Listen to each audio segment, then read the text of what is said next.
ボンジュール。パリプロムナードチャンネルへようこそ。今回はパリのアールデコを巡りたいと思います。以前このチャンネルでご紹介したパリ装飾芸術美術館でのアールデコ展の動画はたくさんの方々にご覧いただきました。ありがとうございます。あの動画を作りながら私自身もアールデコへの関心がさらに深まっていきました。そこで今回は知る人ぞ知るアールデコのモニュメントを2つご紹介したいと思います。いずれも私にとって初めての場所で素晴らしい発見でした。動画の締めくくりにはこれもまた大発見の美味しいパン屋さんを紹介します。どうぞリラックスして最後までお付き合いくださいませ。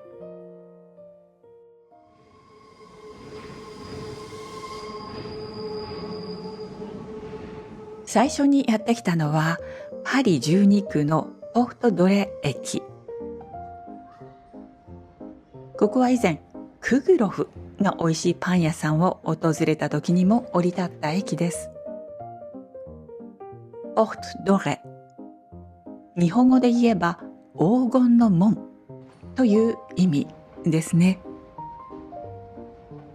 この駅から歩いてすぐのところに今回の私の目的地があります。パレ・ドゥ・ラ・ポートドレです。正直に申しますと、私は長年パリに暮らしていながらこの建物のことを知りませんでした。ところがパリのアールデコというキーワードで調べているうちにこんな場所があることを知ったのです。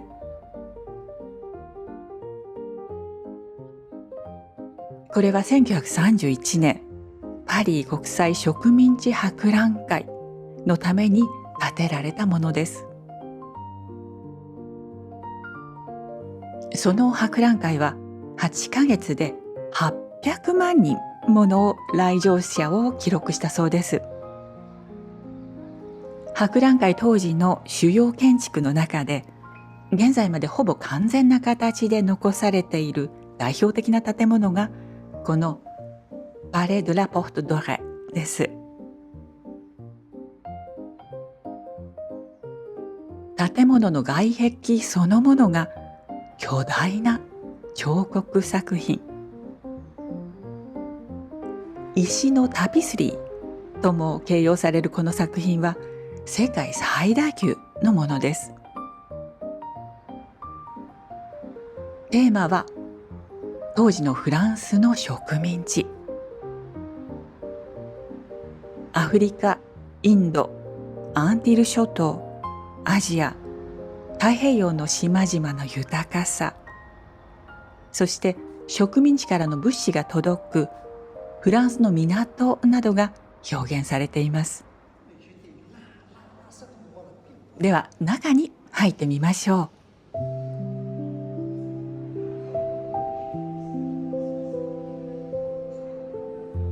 吹き抜けの大空間が目の前に広がっています。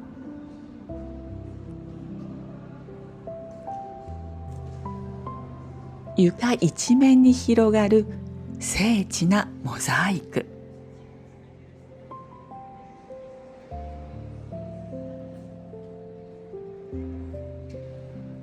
かつてここは式典、祝宴の場として使われていたそうです。そしてこの空間を最も印象づけているのが四方の壁を埋め尽くすフレスコ画です。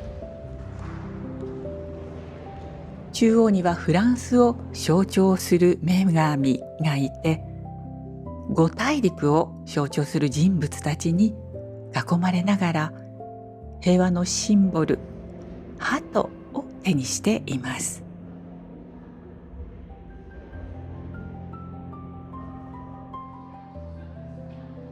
そこから四方の壁に展開するのは芸術、平和、労働、商業、産業、自由、正義、科学という8つの理念を表す場面です。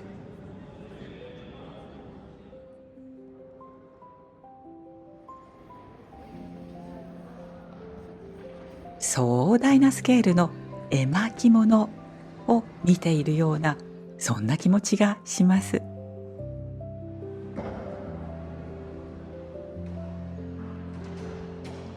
時代背景としては、植民地主義という今日の視点からは批判的に見られるべき複雑な側面は確かにあります。ですが、文化遺産としての価値をこうして間近で体感するのは貴重な機会だと思います。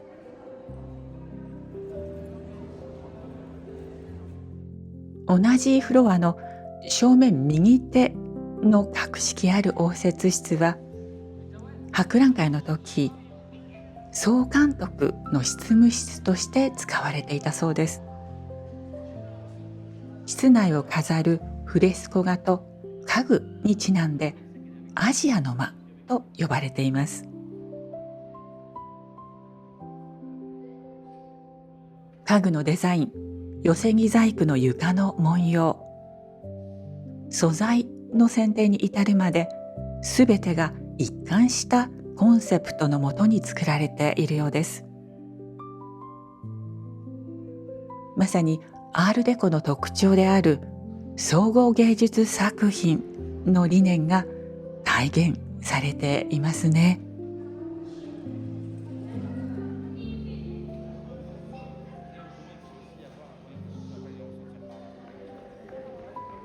これと対をなすのは、反対側にあるアフリカの間と呼ばれる応接室。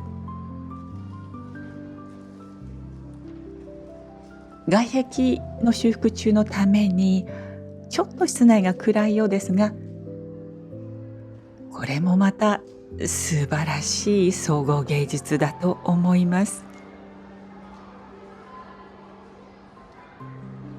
この建物の中で私がぜひ訪れてみたいと思ったのが、漆の間と呼ばれるところです。これは上の階にあるようですので、階段を上っていきます。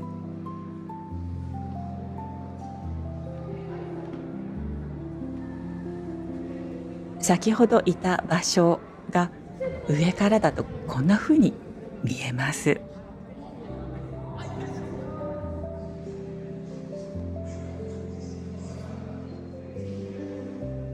実はこの空間、長らく忘れられた存在でした。それが2023年、92年ぶりに本来の姿に復元されたそうです。壁を飾る漆のパネル。これを制作したのはジョン・デュナン。アールデコ時代を代表する芸術家です。彼はかの有名な豪華客船ノルマンディー号でも大規模な漆装飾を担当しています。ジョン・デュナン、1877年生まれのスイス出身の芸術家、彫刻家、金属工芸家、家具職人、画家でもあるという、まさに多彩な人物です。彼の作品についてはアールデコ展の時にも鑑賞しました。そしてここでさらに見事な作品を、しかもこんな間近で体感することができるんです。こちらの漆パネルは黒漆を何層にも重ねた上から彫り込みを入れ、その溝に彩色を施す方法によるものだそうです。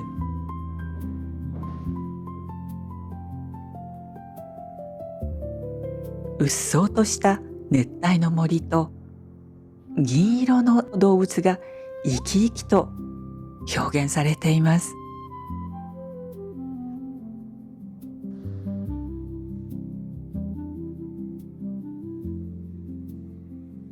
一方こちらはデュナンが独自に編み出した引き剥がしと呼ばれる技法による作品です。アルミニウム箔の上に漆を厚く塗り重ね、まだ乾かないうちに木のヘラで引き描いて文様を生み出すというものなんです。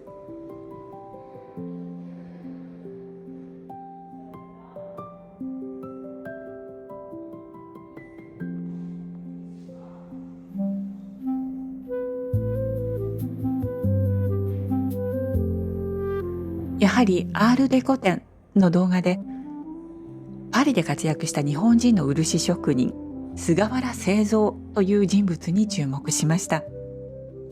彼こそがデュナンに日本の伝統的な漆の技術を伝授した人物です。ここでもやはりそのことが解説されていました。さらにジャポニズムは印象派やナビ派に始まり、アール・ヌーヴォーを経てアール・デコに至るまで20世紀前半のほぼすべての芸術活動に影響を与え続けたとあります。日本人としてなんだか誇らしいような気持ちになりました。現在この建物には2つの文化施設が入っています。一つは地下の熱帯水族館、もう一つは国立移民歴史館です。かつて植民地の栄光をたたえるために作られた豪華な装飾と移民の歴史というテーマが同じ空間の中に共存している。それはちょっと複雑な気持ちにさせる組み合わせでもありますが、だからこそただ美しいだけではない歴史の重みと深みを感じさせる場所になっているのだと思います。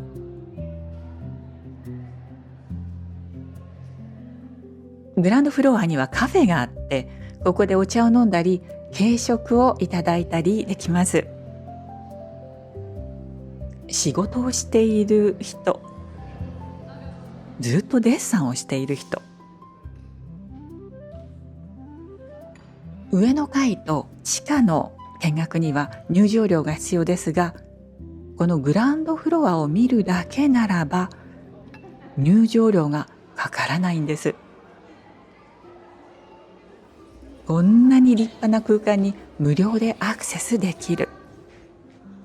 しかもここを日常の風景にしている人がいる。こういうところにパリの懐の深さを感じるのは私だけではないでしょう。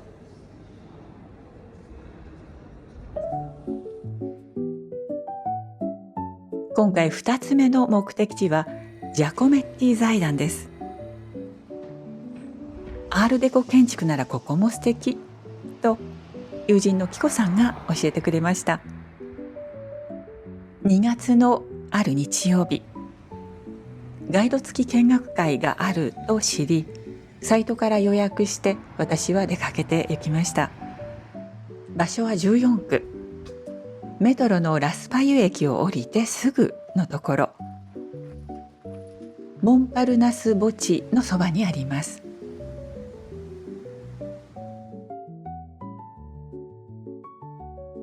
アール・ヌーヴォーの流線的な優雅さとアール・デコの幾何学的な洗練が同居している、そんな建物です。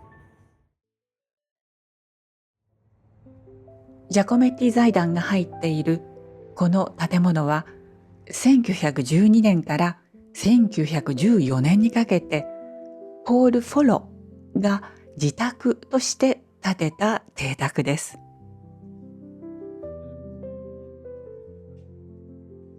アルベルト・ジャコメッティはスイス生まれの彫刻家、画家で20世紀を代表する芸術家の一人です。この建物の中にはかつての彼の仕事場が再現されています。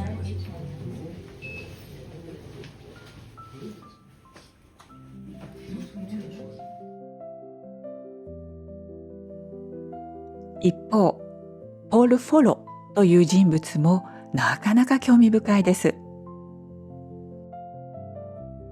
彼は1877年生まれ。あら、くしくも先ほどのジョン・デュナンと同い年ですね。壁紙製造業を営む家に生まれ、家業を引き継ぎました。彼はアール・ヌヴォーから出発してアール・デコへと移行していく、まさにその過渡期を体現した人物です。この邸宅もフォロ自身が設計し、内装のすべてをデザインしました。ショールーム、応接間、家族の住居、アトリエというさまざまな機能を持たせた家です。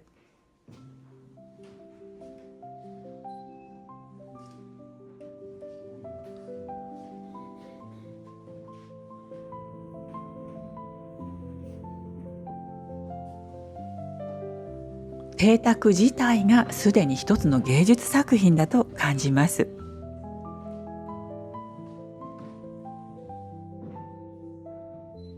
2018年にジャコメティ財団がここに入居したことで、長年眠っていた内装が丁寧に修復されたのだそうです。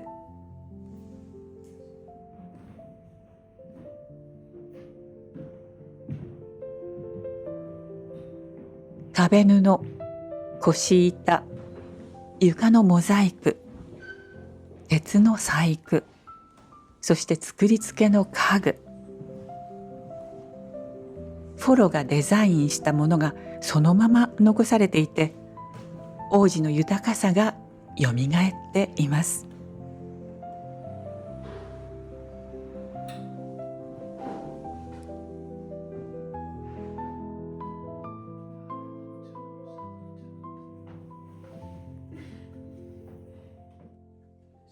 そしてその空間の中にジャコメッティの作品が置かれている。素晴らしい相乗効果を生み出しています。ところで、ジャコメッティといえば、パリで今大掛かりなプロジェクトが進行中なんです。パリ市内中心部、旧アンヴァリット駅の歴史的建造物に新しくジャコメッティ美術館が入ると聞いています。それまでの間、ジャコメティ作品をこのような空間で体感できるのは、もしかしたらとても貴重なことなのかもしれません。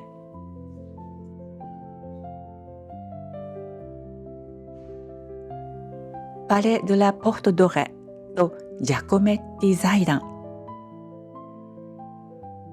どちらもパリでの暮らしが長くなった私にとって、まだまだ新しい発見があるということを教えてくれる貴重な場所でした。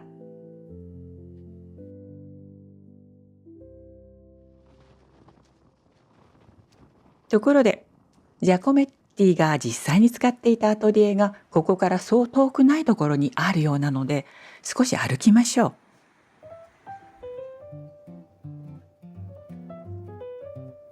あら、ここにはシモーヌ・ドゥ・ボーヴォワールが住んでいたんですね。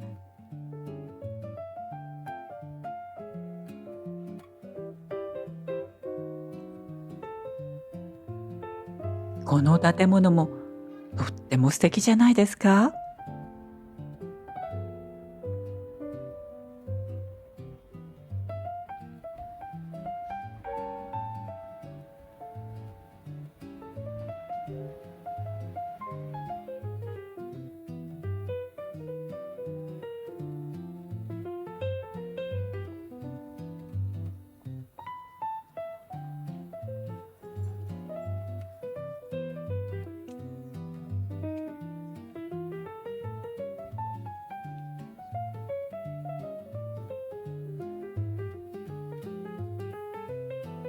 どうやらここですね。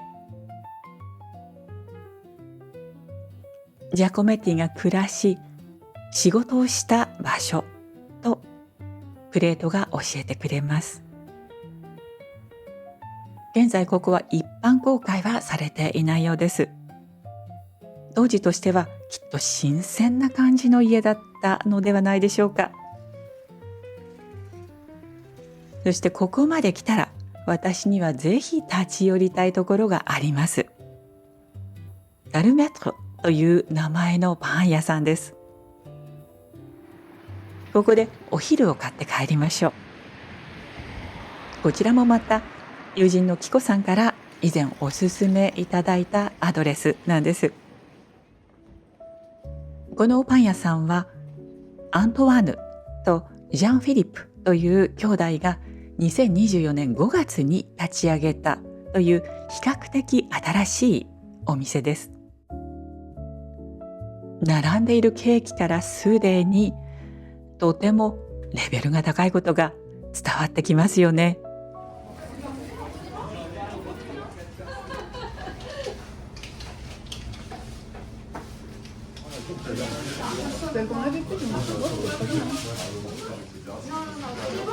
日曜日のお昼を少し回った時間帯で次から次へとお客様、しかも常連さんたちが入ってきます。私はなかなか決められなくて、お先にどうぞを繰り返していました。どれもこれも美味しそうで目移りしてしまいますよね。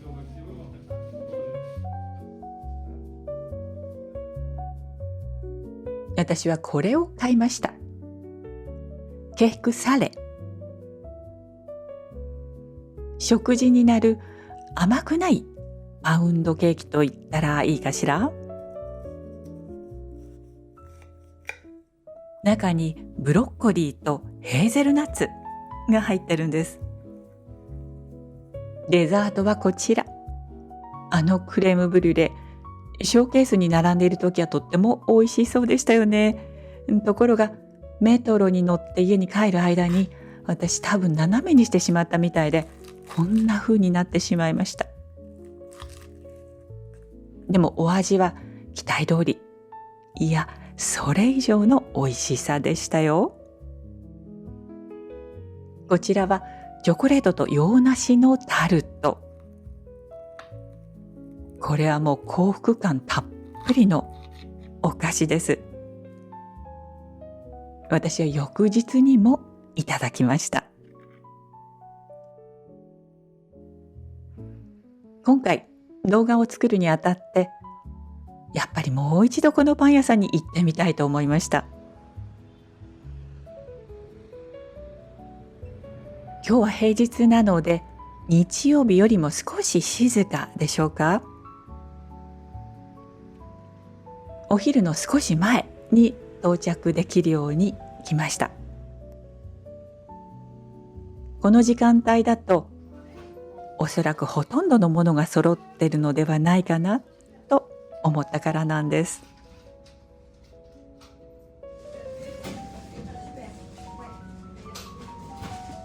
その時々で魅力的に見えるものが違いますね。私が移動中に崩してしまったクレームブリュレにもう一度チャレンジしようと思ったのですが、見当たらないようなんですよね。お店の方に尋ねると、やはり私のように途中で崩してしまう方が多いので、シュークリーム状に改良してみたのだとか。なるほどですね。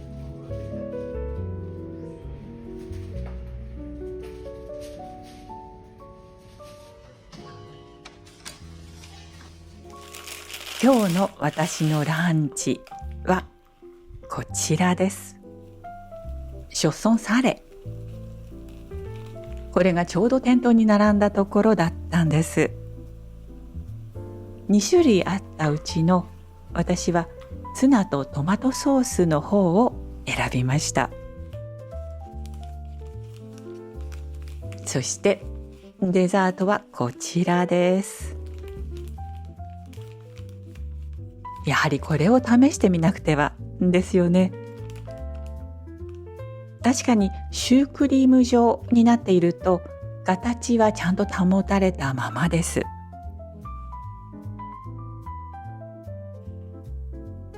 このクリームは相変わらず美味しいですね。これ本当は丸かじりした方がいいと思います。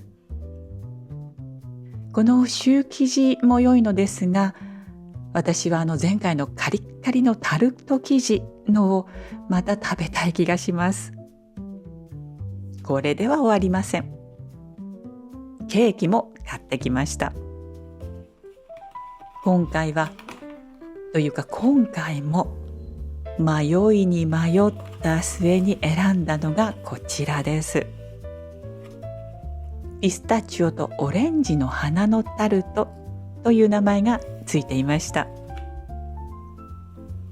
このクリームを口に含むと、ふわっとオレンジの花の香りが広がって、気分は南仏プロヴァンスという感じです。内側にはピスタチオのガナッシュとピスタチオのプラリネが層になって入っています。これは本当にリッチなパティスリーです。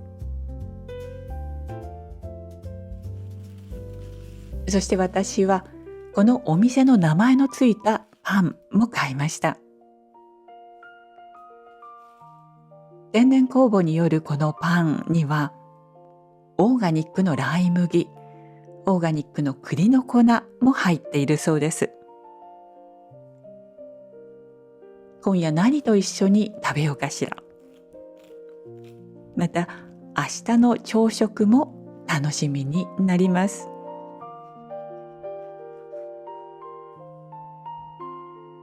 最後までご視聴くださいましてどうもありがとうございました。今回の動画はいかがでしたでしょうか。お楽しみいただけましたでしょうか。この動画が良かったと思われたら高評価をお願いいたします。またチャンネル登録がまだお済みでない方はぜひチャンネル登録もよろしくお願いいたします。お寄せいただくコメントがとても励みになっております。どうもありがとうございます。ではまた次回の動画でお会いいたしましょう。アビアント。